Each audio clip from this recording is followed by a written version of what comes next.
no plans at all. Evil man's always transcending.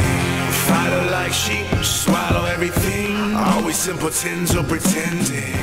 This is your moment of clarity from LeeCamp.net. I'm sure you heard about the Exxon oil spill in Mayflower, Arkansas the other day. The original Mayflower ship explored new territory, and in a way, so is this oil spill, because it's one of the first tar sands oil spills in the U.S., and we're learning how hard it is to clean up this shit. I love learning new things, don't you? So the heads of these oil companies, I'll call them psychopathic butthole-faced greed monkeys, or PBGMs for short, make billions of dollars a year for their companies. These companies also get subsidies from the taxpayers to the tune of anywhere between $10 and $50 billion.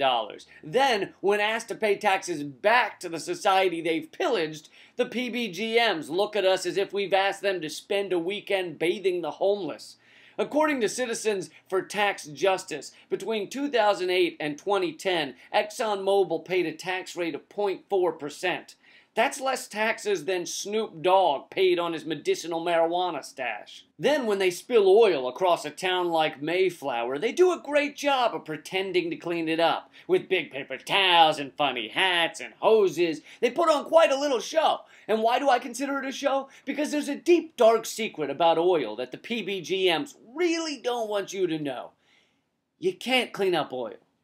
You can't do it. Not really. Not in the real world. Not when it's mixed with water and soil and otters. It's fucking impossible. You can clean up some of it. You can push it around a little. You can get it out of people's fucking faces. But it ain't gonna magically subtract itself from the water and land. So what Exxon and BP do is they make it look like they're cleaning up. Just like it looks like that magician ripped the head off the bunny rabbit. Just like it looks like that guy punted that football across a fucking highway and into a basketball hoop in that viral video that got 12,743,000 more views than this video will ever get. Did any of those things really happen? Nope. But it's all part of the show, my friends. Exxon should win an Oscar for best performance by a corporation in a dark, dark comedy. And even though they put on a show, they would prefer you don't see the spill at all. And this is why BP held the media back from the Gulf of Mexico, even going to the trouble of hiding oil-covered dolphin carcasses, which is really a specialty skill. Not many colleges even allow you to major in that anymore. It's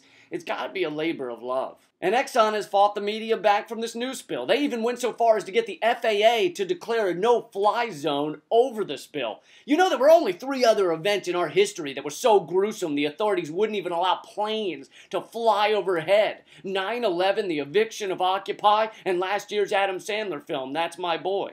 But luckily, Exxon's now telling us this wasn't an oil spill.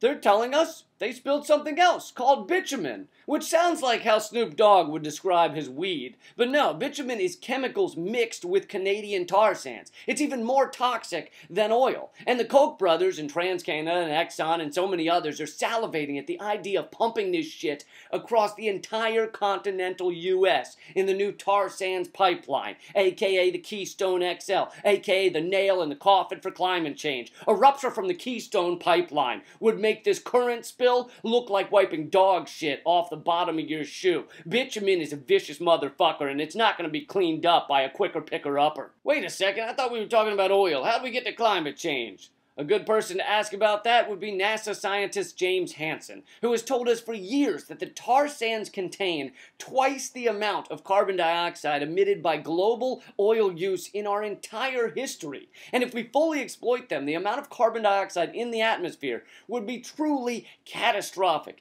killing off between 20 and 50% of the planet's species. And for those of you who think you don't care about this, it would also probably ruin your bachelor party. I hope that celebratory blow-up doll also works as a raft, because your town will likely be underwater. So what can you do about this other than protest the Keystone XL and throw things at your TV? Well, there's actions going on everywhere, every day. My friend Ed Fallon in Iowa has a cool one. He's doing a march for climate action across the entire United States. Some say marches never do anything. I point them to the civil rights marches and the Vietnam War marches and the march that Snoopy does every Thanksgiving Day down the streets of Manhattan to raise money for erectile dysfunction research.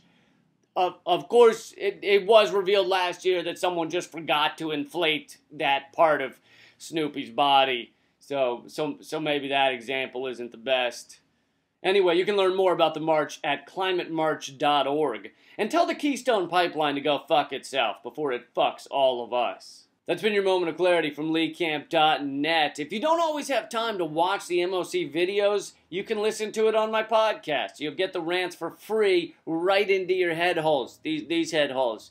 I'll put the link to the iTunes page in the description below, and you can also get my podcast on Stitcher and Android app. Thanks a lot. Keep fighting. No plans at all. Evil man's always transcending. Fighter like sheep, swallow everything. Always simpletons or pretend.